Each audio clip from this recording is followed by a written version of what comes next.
તો અમદાવાદની અલગ અલગ સ્કૂલને બોમ્બથી ઉડાવવાની ધમકી, જાણીતી સ્કૂલોમાં ધમકીભર્યા ઈમેલ મળ્યા છે। જેબસ સ્કૂલ, ઝાયડસ સ્કૂલને બોમ્બથી ઉડાવી દેવાની ધમકી, અગ્રેસન સ્કૂલ અને ડીએવી ઇન્ટરનેશનલ સ્કૂલમાં ધમકી મળી છે। પોલીસે આ મામલે તપાસ શરૂ કરી છે। અલગ અલગ સ્કૂલમાં બોમ્બ સ્ક્વોડે તપાસ શરૂ કરી। થલતેજમાં જેબસ સ્કૂલને ધમકી મળી, મહારાજા અગ્રેસન સ્કૂલને ધમકી મળી છે। મકરબામાં ડીએવી ઇન્ટરનેશનલ સ્કૂલને ધમકી મળી છે। વસ્ત્રાપુરમાં નિર્માણ સ્કૂલને ધમકી મળી છે, તો વેજલપુરમાં ઝાયડસ સ્કૂલને ધમકી મળી છે। અડાલજમાં ડિવાઇન ચાઇલ્ડ સ્કૂલને ધમકી મળી, બોપલમાં આવિષ્કાર સ્કૂલને ધમકી મળી છે। જેમ્સ એન્ડ જેનિસિસ સ્કૂલને ધમકી મળી છે। પોલીસે તપાસ શરૂ કરી, કશું વાંધાજનક મળ્યું નથી।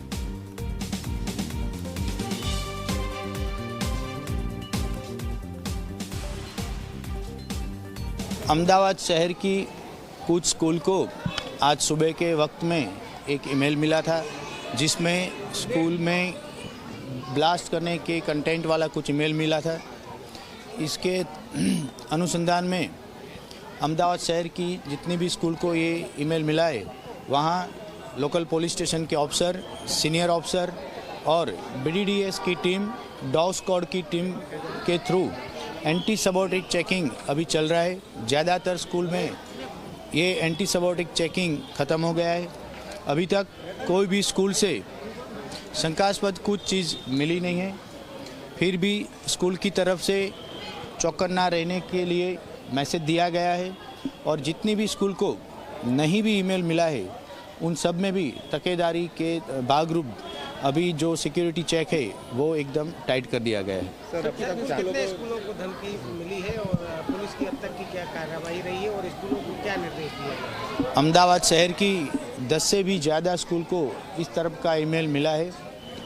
सभी स्कूल में एएस चेक अभी चल रहा है।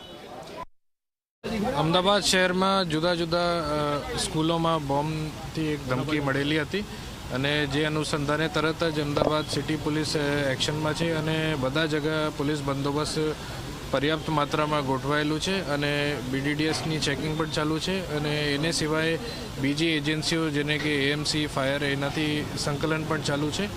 અને મારી જાહેર જનતાથી અપીલ છે, કોઈ પણ શંકાસ્પદ વસ્તુ જોવામાં આવે, ધ્યાન ઉપર આવે તો તરત જ 112 અને પોલીસને ધ્યાન ઉપર લાવો, તરત જ એક્શન થશે। ગભરાવા માટે કોઈ વાત નથી। તો અત્યાર સુધી કોઈ વાંધાજનક મળ્યું છે આપણા જ્યુરિડિક્શનમાં જે કોઈ થ્રેટ મળી છે? અત્યારે બધા જગ્યા વેરિફિકેશન ચાલુ છે, અને કોઈ પણ વસ્તુ શંકાસ્પદ અત્યાર સુધી મળેલ નથી।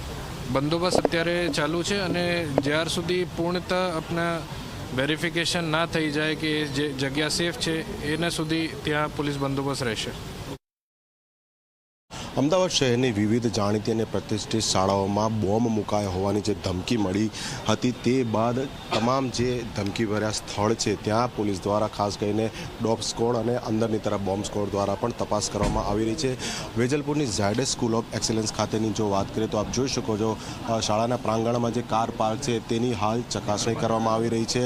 જે પોલીસના અધિકારીઓ છે તે પણ છે, અને ફાયર બ્રિગેડના ચીફ ફાયર ઓફિસરથી લઈને અન્ય જે અધિકારીઓ છે તે પણ અહીંયા ઉપસ્થિત છે।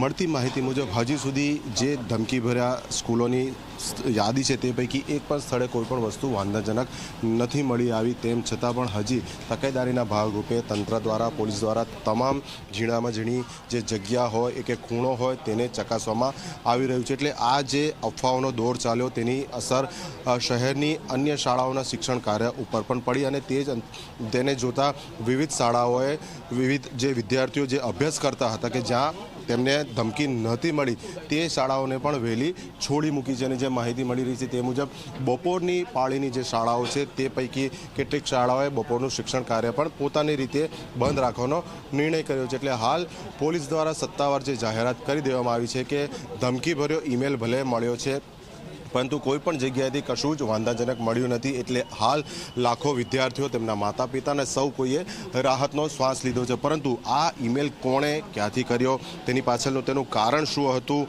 આ તમામ બાબતો જાણવા માટે હાલ તો અમદાવાદ સાયબર ક્રાઇમ બ્રાન્ચે તે કામે લાગી છે અને સમગ્ર કેસની તપાસ હાથ ધરી રહી છે। કેમેરા પર્સન મુકેશ ચૌહાણ સાથે અર્પણ કાયદાવાલા, ઝી મીડિયા, અમદાવાદ।